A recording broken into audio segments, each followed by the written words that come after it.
kwamba uko pamoja nasi jioni ya leo, and that nothing is impossible for you, na kwamba kwako hakuna lisilowezekana, that absolutely everything is possible for you.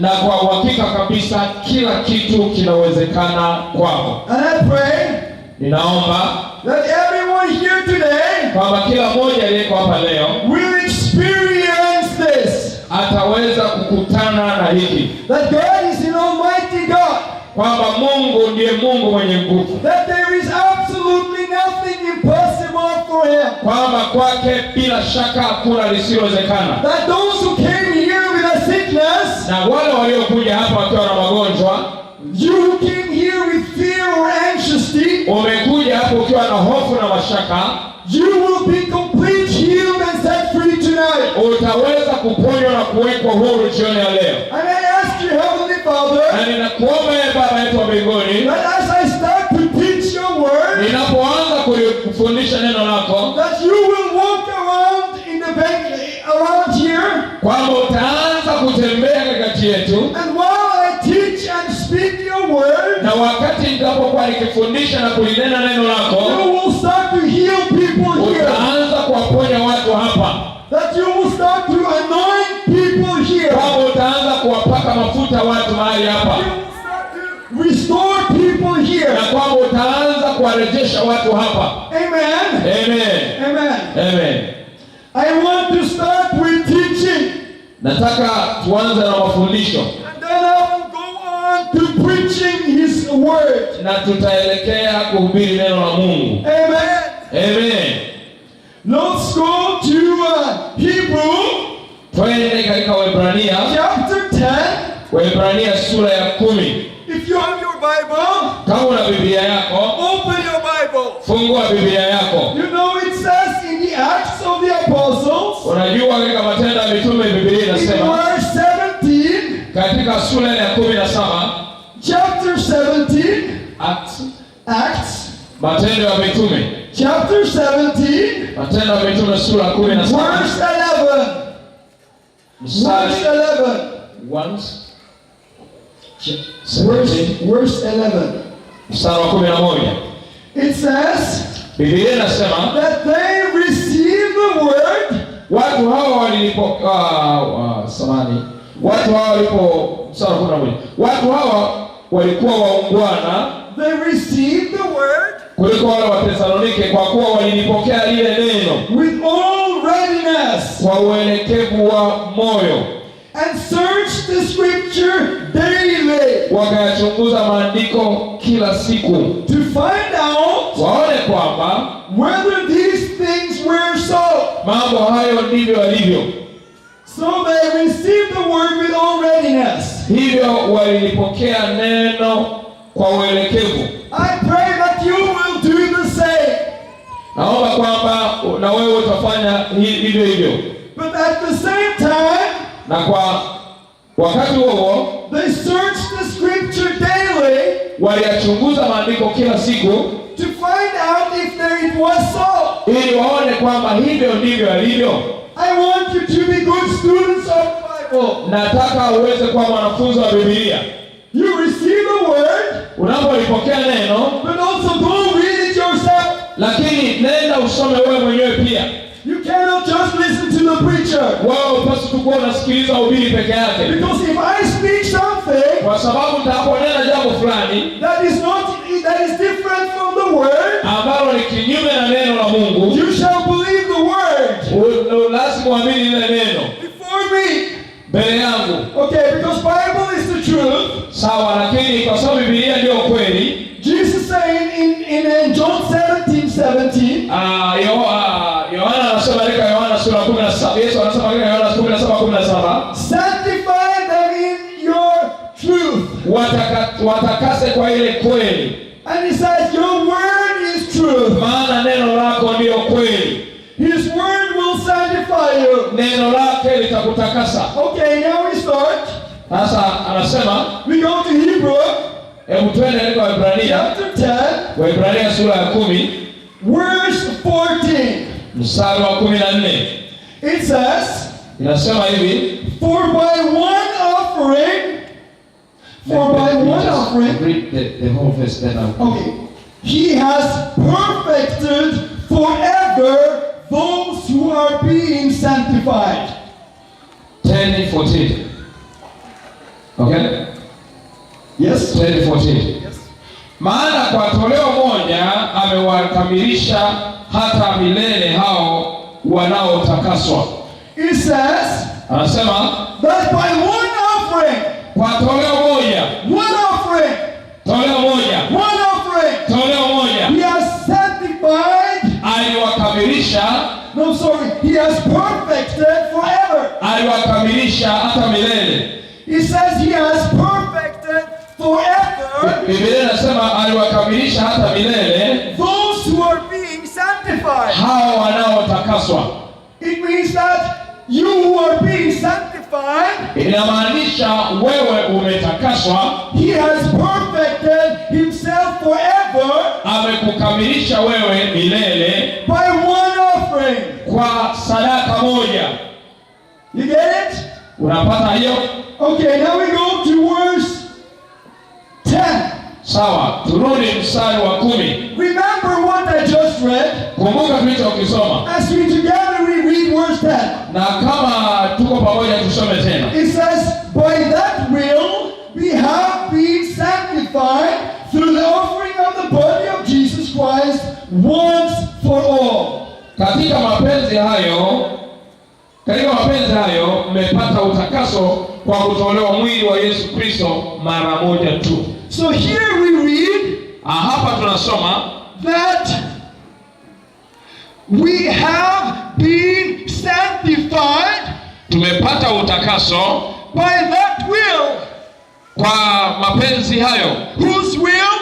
Mapenzi yapi? The will of God. Mapenzi ya Mungu. So through the will of God, Hivyo kutokana na mapenzi ya Mungu, the word says, neno la Mungu linasema we have been sanctified tumepata utakaso through the offering of the body of Jesus Christ kwa dhabihu ya mwili wa Yesu Kristo once for all. Mara moja tu hata milele. Once for all. Mara moja kwa ajili ya yote. So it says we have been sanctified. Biblia inasema tumepata utakaso. It doesn't say you will be sanctified. Biblia isemi utatakaswa au It utapata says you utakaso. have been Biblia sanctified. inasema umetakaswa. Again we go to verse 14. Turudi mstari wa 14 tena. Hapo. It says that those who are being sanctified. Biblia inasema maana kwa toleo moja amewakamilisha hata milele hao wanaotakaswa.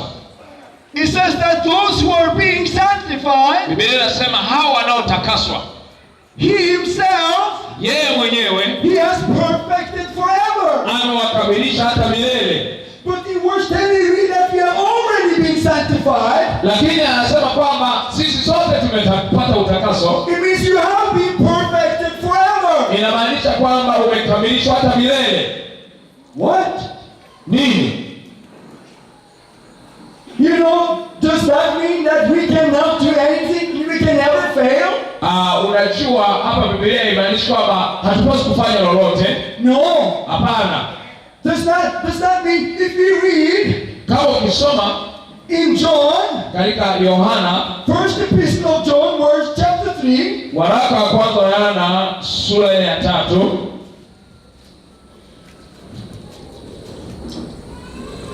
verse 9.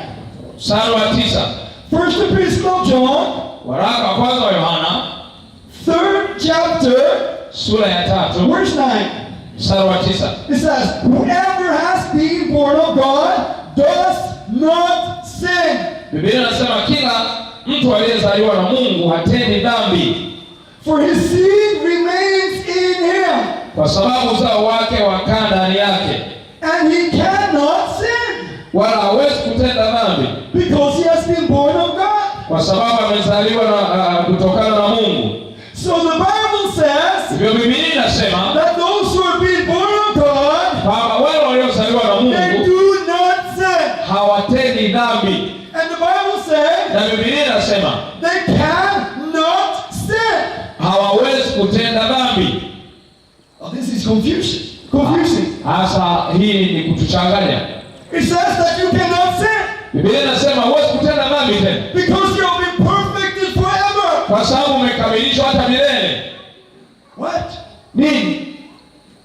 You have to understand Unapaswa uelewe that we are who we are. kwamba sisi tuko kama tulivyo. We have to understand our identity in Christ. Lazima tuelewe kwamba tumekombolewa tu katika Kristo. We have to understand that we are a spirit. Kwamba okay, let's go to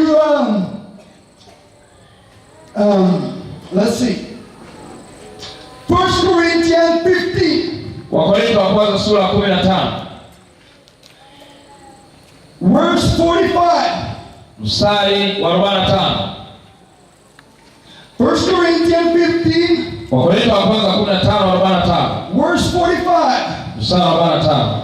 And it says, Biblia inasema, and so it is written, ndivyo ilivyoandikwa, the first man Adam became a living being. mtu wa kwanza Adamu akawa nafsi iliyo hai. The last Adam became a life-giving spirit. Adamu wa mwisho ni roho yenye kuhuisha. So it's a difference with the first Adam and the last Adam.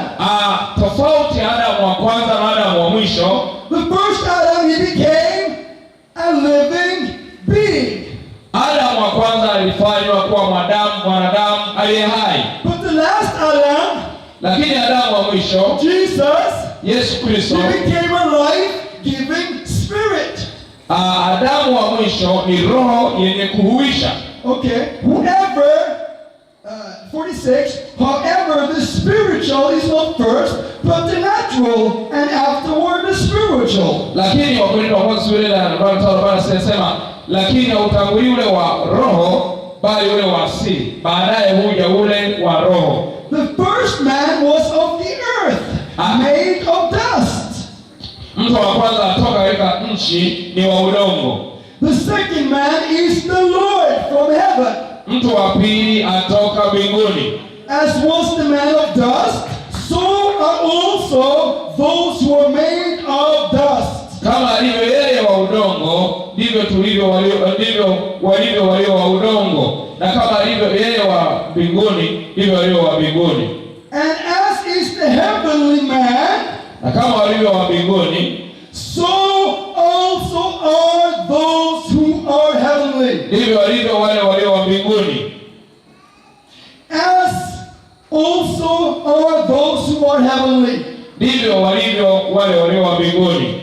And as we were born, as we have borne the image of the man of dust, na kama tulivyochukua sura yake yule wa udongo, we shall also bear the image of the heavenly man.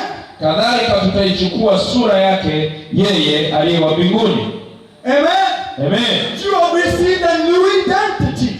Sasa kumbuka kwamba unapaswa kupokea utambulisho mpya.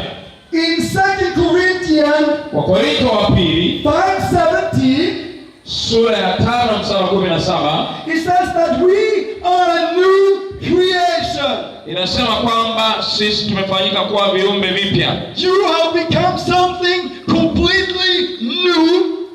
Wewe ina maana umefanyika kiumbe kipya. So you are not a living being anymore. Si mwanadamu tu wa nafsi aliyo hai kama pale kwanza. Now you are a life-giving spirit. Bali wewe umefanyika roho mwenye kuisha, anakaa ndani yako ambaye ni wa milele. Amen. Amen. So we shall also bear the image of the heavenly man. Hivyo tutaichukua chapa yake ama sura yake yeye aliye wa mbinguni. The image of Jesus. Chapa ama mfano wa Yesu. Amen. Amen. Go to Romans chapter 8. Twende Warumi sura ya 8. We have to understand, tunapaswa tufahamu, we are a spirit. Sisi ni roho. We are spirits. Sisi ni roho. Created in the image of God. Ambao tumeumbwa kwa mfano wa Mungu. We are a spirit. Sisi ni roho. Who have a soul. Ambayo ina nafsi. And live in a body. Na inaishi katika mwili. We need a body to operate here on earth. tunahitaji mwili ili tufanye kazi ama tuishi hapa duniani. The life-giving spirit, tumepewa roho yenye kuisha, the real you, ili tuongoze, cannot sin. ili tusitende dhambi. But still the flesh and the mind can do wrong things. Lakini bado mwili, yani nyama na akili, vinaweza kufanya dhambi. Okay, Romans chapter 8, 29. Warumi sura ya 8 mstari wa 29. For whom he foreknew, maana wale waliomjua, he also predestined to be conformed to the image of his son. Maana wale aliowajua tangu asili, aliwachagua tangu asili wafananishwe na mfano wa mwana wake. So he who foreknew, so you who he foreknew. Hivyo wewe amekufanya. He had predestined, alikuchagua, to be conformed to the image of his son. ili ufananishwe na yeye mwenyewe. Amen. Amen. And then it says, na anasema that he might be the firstborn among many brethren. Ili afanyike kuwa mzaliwa wa kwanza kwa wazaliwa wengi. That we will be as he is. Kwamba tufanane kama yeye alivyo. Let's go to Hebrews 1:7. Twende Waebrania 1:7.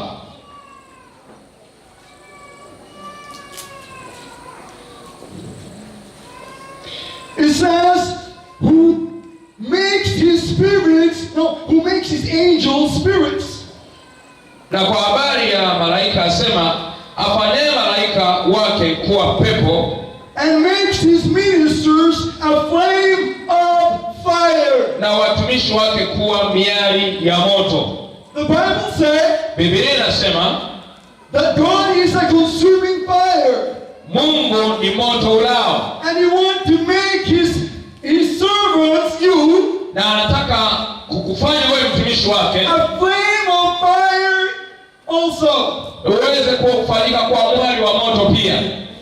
Amen. Amen. If you wonder how you are, if you wonder who you are, kama ukijijua wewe ni nani, look to Jesus. Utamwangalia Yesu. Kama unataka kujijua wewe ni nani, muangalie Yesu. Amen. Amen. Hallelujah. Hallelujah. You go to First Epistle of John. Hebu twende katika waraka wa kwanza wa Petro wa Yohana 4 sura ya 4 verse 17. Mstari wa 17. Amen. Amen. Love has been perfected among us in this. First Epistle of John. First Epistle of John, chapter 4, verse 17. Waraka wa kwanza wa Yohana sura ya 4 mstari wa 17. That we have boldness in the day of judgment. First Peter 4, yes. 17.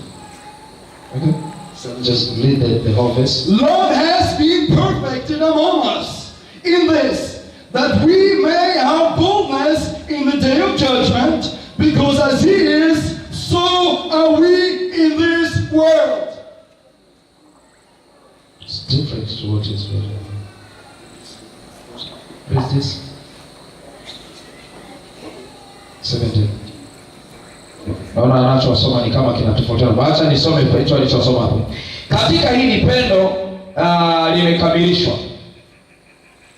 kwetu, ili tuwe na ujasiri katika siku ya hukumu, kwa kuwa kama yeye alivyo ndivyo tulivyo na sisi ulimwenguni humu. It says, because as he is, kwa sababu kama yeye alivyo, as who is, na sisi ndivyo tulivyo. as Jesus is, kama Yesu alivyo, so are we in this world. na sisi ndivyo tulivyo humu ulimwenguni.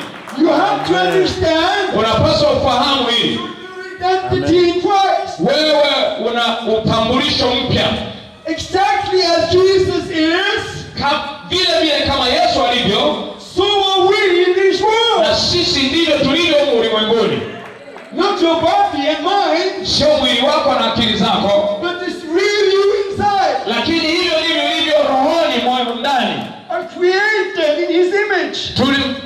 kwa mfano wake. You are identical to Jesus. Wewe umefananishwa na Yesu Kristo. As he is. Kama alivyo yeye. So are you in this world. Na sisi ndivyo tulivyo ulimwenguni. It means you can do the same he did. Na hivyo unaweza kufanya yale aliyoyafanya. But you got to realize your new identity. Utakapoweza kufahamu huo utu wako upya, the devil is scared. Shetani ambaye ameuiba kwako, he's scared that you'll find your identity. Aliiba ile hali halisi yako. He says you are nothing. Anakuambia wewe si kitu una lolote. Well, the Bible says he is. Lakini Biblia inasema kama alivyo Yesu. Sema amen. Ndivyo ulivyo wewe katika dunia hii. Sasa tumefanywa upya. Oh brothers and sisters, oh brethren of Jesus. Sasa tumefanywa kuwa ndugu wa kiume na wa kike wa Yesu Kristo. Who bear the image of his son. Ambaye tumefanywa kwa mfano wa sura ya mwana wa Mungu. You carry his image. Wewe umebeba sura yake. In 2 Corinthians, katika Wakorintho Biblia inasema, it says that he who knew no sin, anasema sitaki kujua lolote, was made sin for us. Samani, yule asiyejua dhambi alifanywa dhambi kwa ajili yetu. Amen. Amen. That we would become, ili tufanyike, the righteousness of God in him. Tupate kuhesabiwa haki katika mbele za Mungu katika yeye. Your new identity, wewe umefanywa upya, is that you have become, kwamba umefanyika the righteousness of God. Umehesabiwa haki mbele za Mungu. I am the righteousness of God. Mimi sasa ni mwenye haki ama ni mtakatifu wa Mungu. You are the righteousness of God. Wewe ni mtakatifu wa Mungu. As he is for you. Kama alivyo mbinguni na sisi ndivyo tulivyo hapa duniani. Amen. Amen. If you go to Ephesians chapter 2, ukienda katika Efeso sura ya 2, verse 6, mstari wa 6, it says, and raised us up together and made us sit together in the heavenly places in Christ Jesus. Akatukua pamoja naye, akatuketisha pamoja naye katika ulimwengu wa roho katika Kristo Yesu. So you are seated in heaven right now. Hapa hivi ulivyo huko duniani umekaa hapa, lakini Biblia inasema umeketi mbinguni sasa hivi. You are seated in heaven. Umekaa mbinguni. You are seated in heaven. Umeketi mbinguni. Together with Christ. Pamoja na Kristo. Amen. Far above. Juu sana kuliko vyote. Far above every name. Juu sana kupita jina lolote. Far above all principalities. Kupita mamlaka yote. Amen. Amen. Let's go. Twende. How do we receive? Tunawezaje kupokea? How did this come to pass? Mambo haya yanaweza kuja namna gani kwetu? Was it your goodness? Was it your goodness? What? Was it your goodness? Kwa ajili ya wema wake. No. Kwa ajili ya wema wetu tu, hapana. Was it your will? Sio labda kwa mapenzi yako. No. Hapana. Was it your choice? Was it your choice? Ama kwa uchaguzi wako? No. Hapana. In John 15:16, Yohana 15:16, 15 mstari wa 16, he says, you did not choose me. Biblia inasema hamkunichagua mimi. Sometimes we boast and we say, wale wengine tunajifunza na kujua na kusema, I have chosen to follow Jesus. Mimi nimechaguliwa kumfuata Yesu. But the Bible says, lakini Biblia inasema, Jesus said, Yesu anasema, you did not choose me. Hamkunichagua mimi. I chose you. Bali mimi ndiye niliyewachagua ninyi. You are here today. Uko hapa leo. God's plan before the world was created. God planned, kwa sababu Mungu alikusudia kabla misingi ya ulimwengu kuwekwa, according to his will, kulingana na mapenzi yake, you will sit here today. kwamba utaweza kukaa hapa leo. Amen. Sometimes time we say, na wakati mwingine anasema, oh, it's my faith. oh, tunaweza kusema, oh, mimi ni imani yangu tu hiyo. But if we go, lakini ukienda reading Acts, ukasoma Matendo ya Mitume 13 verse 48, mstari wa 48, it says, Biblia inasema, we can read, tunaweza tukasoma, you're not falling asleep, are you? 13:18. If you do, I pray. If you do fall asleep, kama ukijaribu kusinzia, I pray God will give some prophetic dreams to you. I pray that God naomba kwamba Mungu will give you some prophetic dreams. akupe ndoto za kinabii. Amen. Unaelala basi angalau upate ndoto za kinabii. Now we read, hebu tusome. and as many as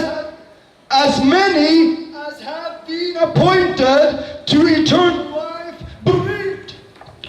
13:48 Biblia inasema,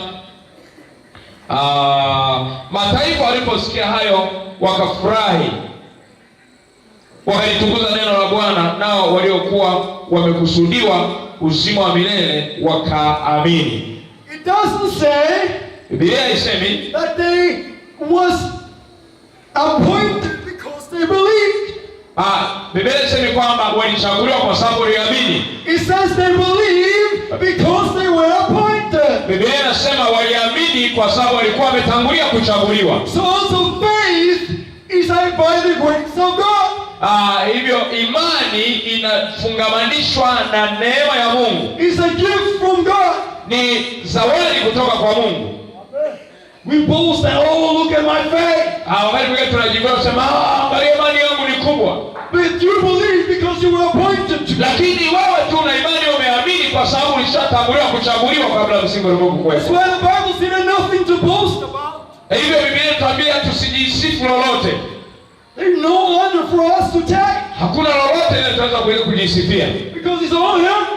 Kwa sababu mambo yote yamefanywa na yeye. It's His work. Yeye ni kazi yake. It's not us. Sio kazi yetu. So we have absolutely nothing to boast about. Hakika bila shaka hatuna cha kujivunia. Even your faith is from God. Hiyo ni imani iliyotoka kwa Mungu. Okay. Sawa. Hallelujah. Thank you, Jesus. Hallelujah. Asante Yesu. Amen. Thank you, Jesus. Asante Yesu. Romans 11 chapter verse 2. Romans chapter 11. Warumi sura 11 verse 5. Mstari wa 5. Even so that at this present time there is a remnant according to the election of grace. Basi ni vivi hivi wakati huu wa sasa, yako mabaki waliochaguliwa kwa neema. So why is there a remnant? Hivyo kwa nini yako mabaki? It's according to the election of grace. Ni kwa sababu ya kuchaguliwa kwa neema yake. God has gathered a remnant here in this place. Mungu amekusanya mabaki yake hapa according to His election of grace. kwa sababu ya uchaguzi wa neema yake. It's He that elects. Ni yeye anayechagua. Verse 6. Mstari wa 6. And if by grace, lakini ikiwa ni kwa neema, and if by grace, lakini ikiwa ni kwa neema, then it is no longer of works. haiwi kwa matendo tena. Otherwise grace is no longer grace. Au hapo neema isingekuwa neema. But if it is a work, na kama ni kwa matendo yetu, it is no longer grace. basi si kwa neema. Otherwise work is no longer work. Hapo sasa neema isingekuwa neema. What then? Israel has not obtained what it seeks. Verse 7. Yes. Imekwaje basi kitu kile ambacho Israeli, verse 7? Yes.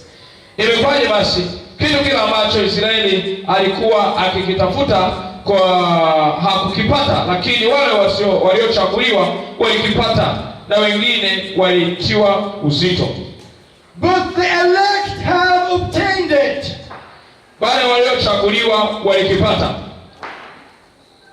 You have not chosen me, Jesus says. Yesu anasema hamkunichagua